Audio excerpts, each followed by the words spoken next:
it would appear it is time to start keeping a close eye on the geese.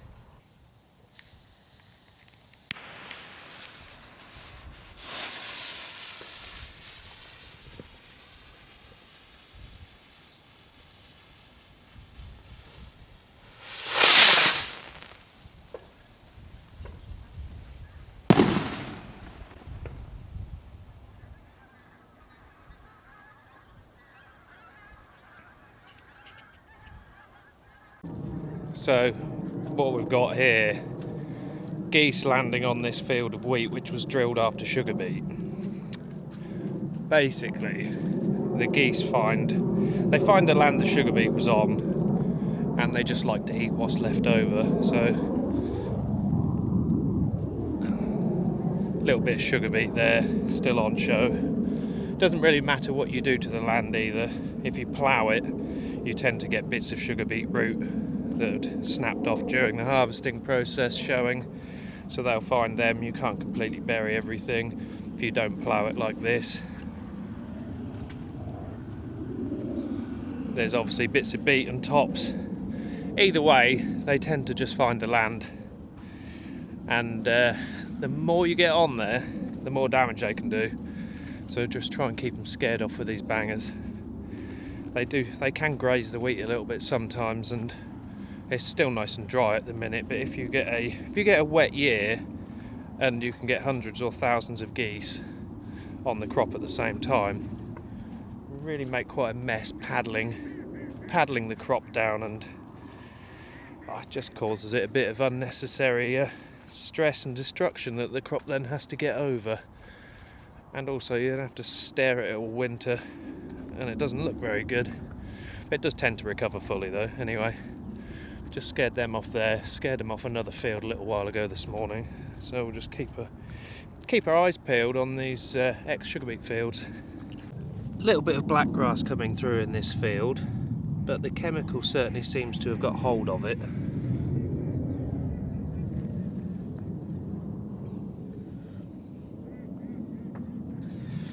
And we'll keep a close eye on that, because I've got post-emergence spray to go on here yet, which will be Luxonum, I should think, which is, should have a pretty good action at taking care of anything else that comes through. Let's have a little wander around some of the emerged wheat fields. They're all the early stuff's pretty much fully through now, and all looking pretty decent. A little bit of what looks like a bit of chemical scorch on most of them, which shouldn't cause any issues and should recover from pretty easily. If anything, probably good to see that the chemical's working nicely. If it's done enough to give the wheat a little bit of a scorch, it's certainly nice and active in the soil and should do a good job on the black grass. This field is a little bit prone. There's a little bit of black grass coming through here, but the way we've sprayed things, as I said earlier, we'll be following up probably with a post-emergence of Luxonum on here. There's a little bit there which isn't showing much signs of the chemical, but then you've got other bits next to it like we saw in the field earlier, which you can definitely tell the chemicals got into it here as well. So that should hopefully do the trick, especially with a follow-up.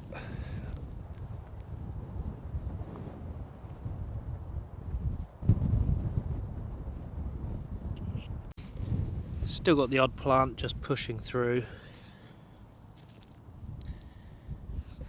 More or less at full emergence now, really. Won't be much more to come. This was drilled just over 3 weeks ago, so we've pretty much got what we're going to get, but looks a good plant on here.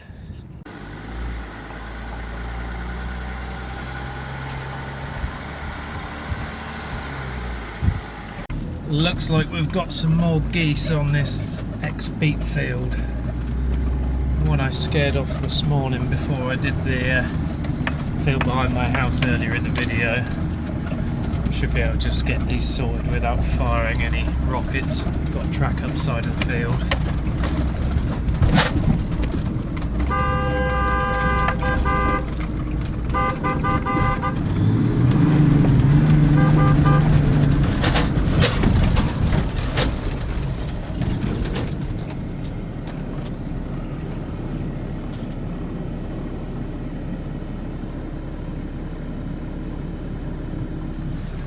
That's put them up. No doubt they'll probably circle around and just land back on here again later, but got to try and keep them off. You can end up playing a little game of push them off yours, they land on your neighbour's, then your neighbour pushes them off theirs, they come back on yours, so on and so forth, but that's still better than having them sat in one place all the time.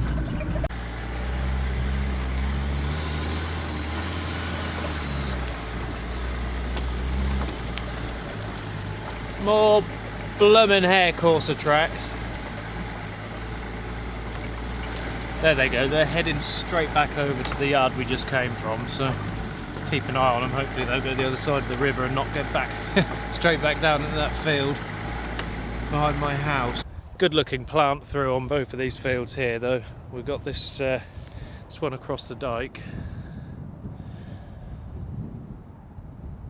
That was ex oilseed rape, and then this one here, which as I said, ex sugar beet, which is why it's attracting all the geese.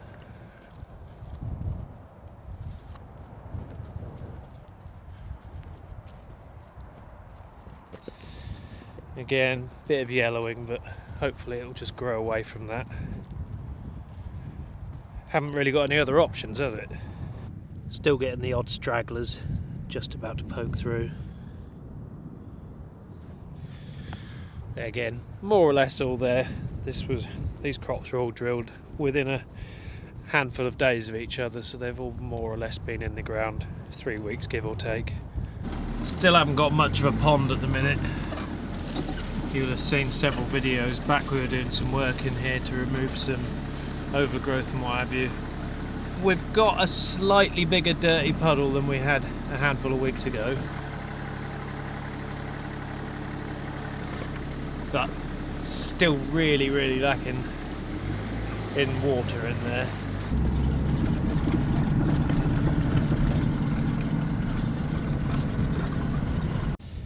This one's looking well as well, nice even emergence. This was in one of the drilling videos earlier on. This was the one where half the field was really rather dry, but it doesn't look like there's any uneven emergence on it.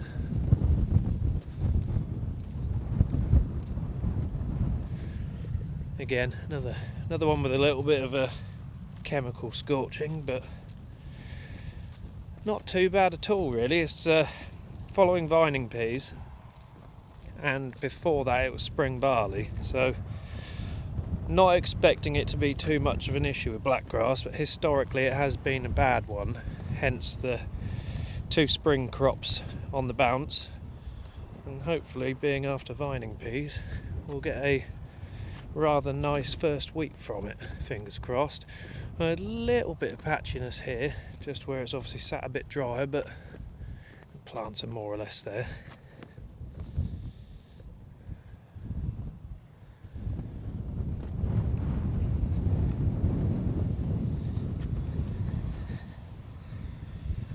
There you go, got a little bit of late emergence, all coming through nicely by the looks of it. Get the odd ones that get a little bit stuck underneath the clod, but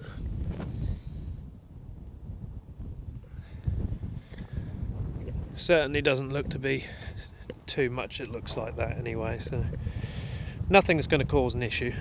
Tomorrow and Friday are looking quite a bit better wind-wise, a bit more still, so we should be able to get caught back up with the pre-emergent sprays then for the stuff that we've drilled more recently. The heavy land we did, when was it, just over a week ago now. Get round that, get them sprayed up, and be all up to date again.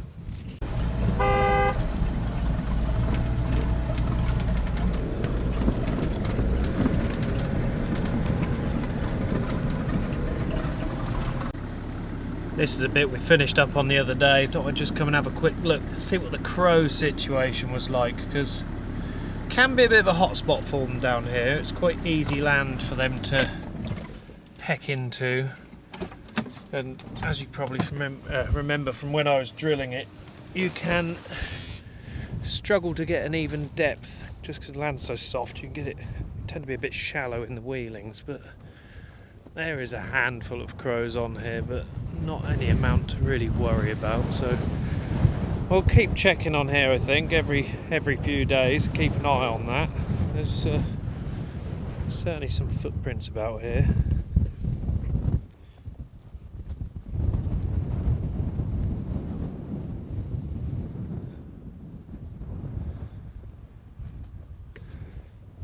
Can't really notice too many areas though where it's obviously been dug at, digging seeds out and that sort of thing. So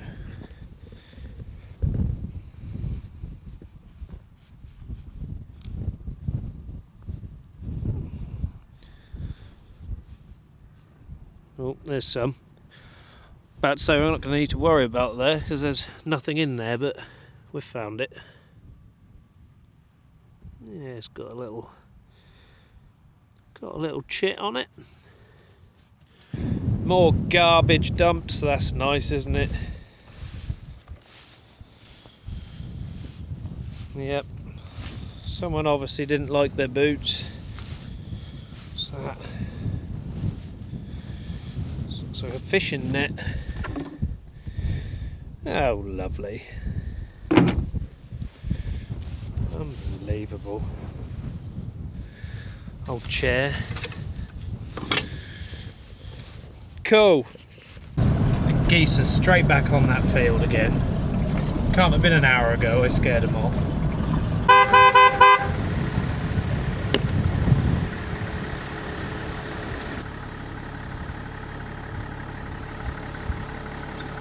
Got a couple of little jobs to do before the day is out back at the yard.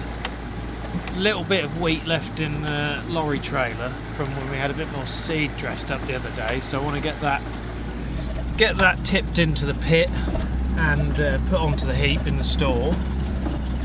And also I need to get the Vardastat off the John Deere because I've got Tom from Gore Farm Tyres popping around tomorrow.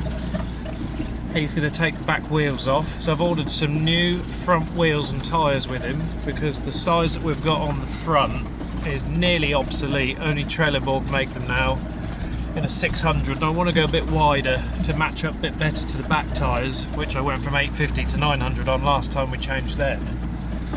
So that means new rims on the front to get a tyre size that I can go wider on, which only ended up working out couple of £100 more expensive than just buying the Trelleborgs anyway. So got some 710s to go on the front. He's going to take the back wheels off and respray them so they match, because they have gone from a yellow to kind of a horrible beigey looking colour over the years with a bit of sun fading. So when that's all done and she's got the full set of boots back on, it should be looking quite smart. Nice bright yellow freshly painted wheels again, and some wider boots on the front.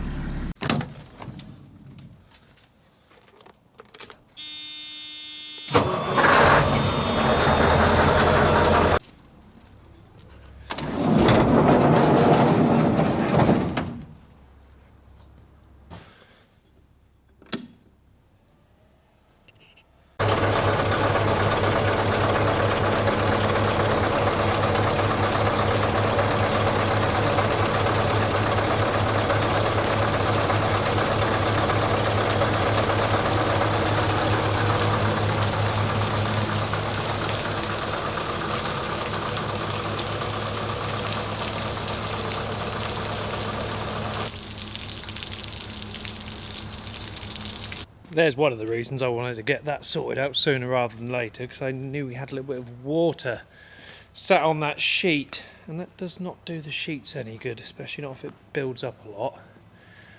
And then over the next few days I need to start upping the ante on the pest control. I think we're getting to that time of year now. I haven't filled up any rat traps or anything yet, or rat baiters I should say, but that'll be next on the list, because they'll soon be in the stores, won't they? Very little sign of anything at the minute, but just getting to that time of year, isn't it?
Right, we'll just get this tractor dropped off the drill, or the drill dropped off the tractor even,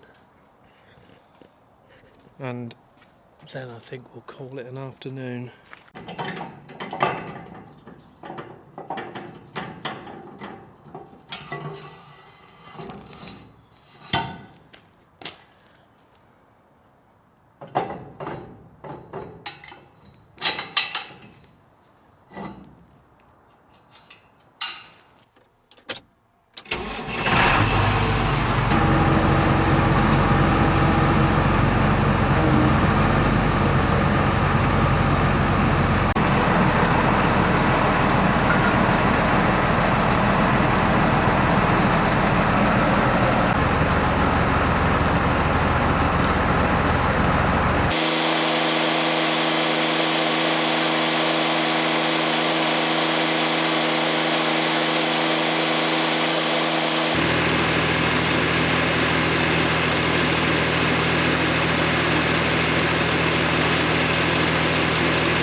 Right, that's that sorted.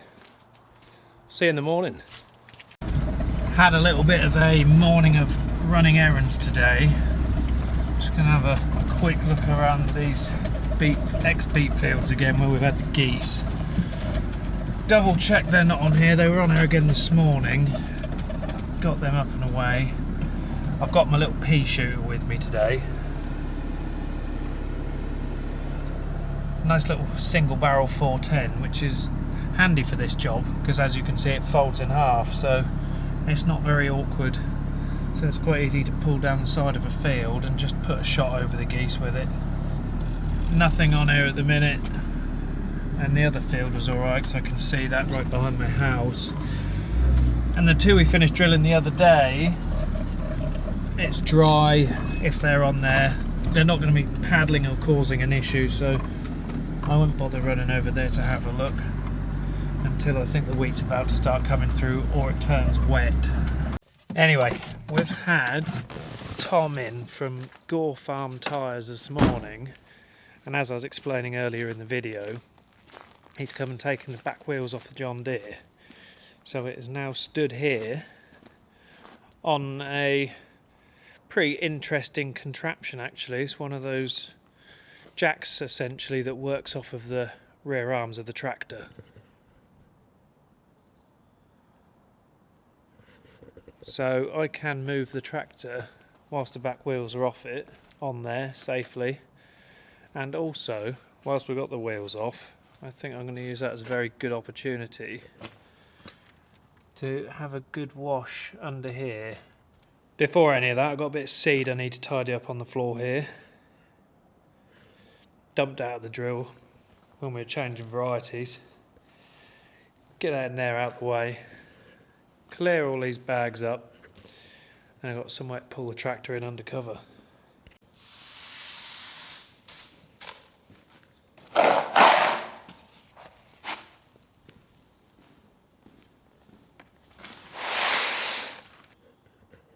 That'll do nicely.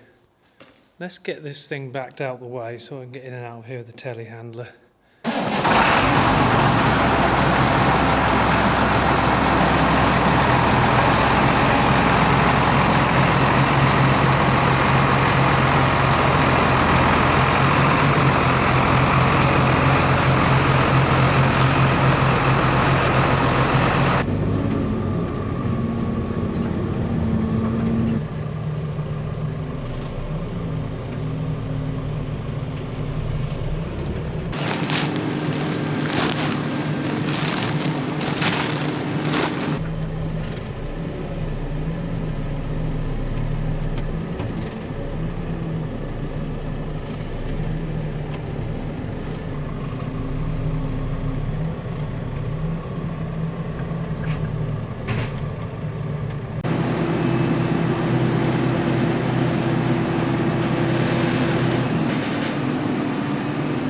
I've said it before, and I will say it again. That is a bloomin' handy reversing camera.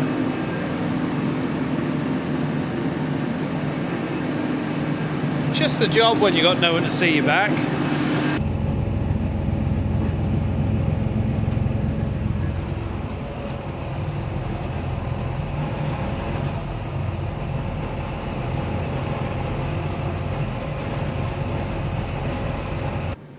Hopefully get a little chance to have a play with these couple of Land Rovers in the coming weeks or months.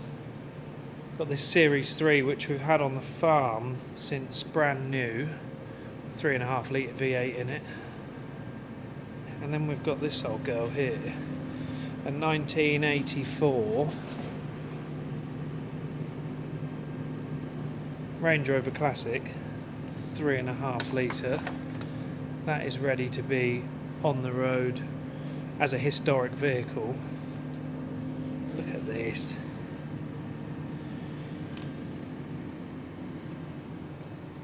It's a little bit dark to show you really, but she's absolutely mint in here. What's it got on it? 37,000 miles. Believed to be genuine mileage, certainly by how the interior looks and how the underneath of it looks. I wouldn't be surprised if it was genuine. We'll have a look at that properly another day, maybe when I get a chance to get it running and get it out and washed up. I'll show you it.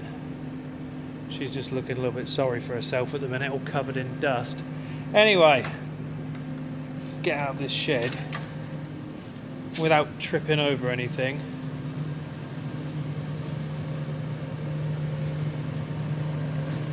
Get telehandler back up the yard, lock that up, grab my Land Rover, job's a good one. Anyway, thank you very much for watching. We will be getting well and truly stuck into some odd jobs going forwards. I found on the T7, you may remember a few videos back, I was trying to find a leak. I had the wheel off and I pressure washed underneath that. Did manage to find where that was coming from when we were power harrowing in front of the drill, when we were drilling one of those blocks of the heavier land. And it's a pipe that just runs across the top of the back end basically, so that will be one of the first jobs I'm going to get stuck into, so we can get that up and running again. Well, not that it's stopped running, but get it running without putting oil all over the place. That might be going on the combination drill on the next bit of drilling after the last bit of sugar beet, so I'll try and get it in the workshop and get it sorted for then. It is making a little bit of a mess, leaking everywhere, so yeah, anyway, we'll catch you on the next one.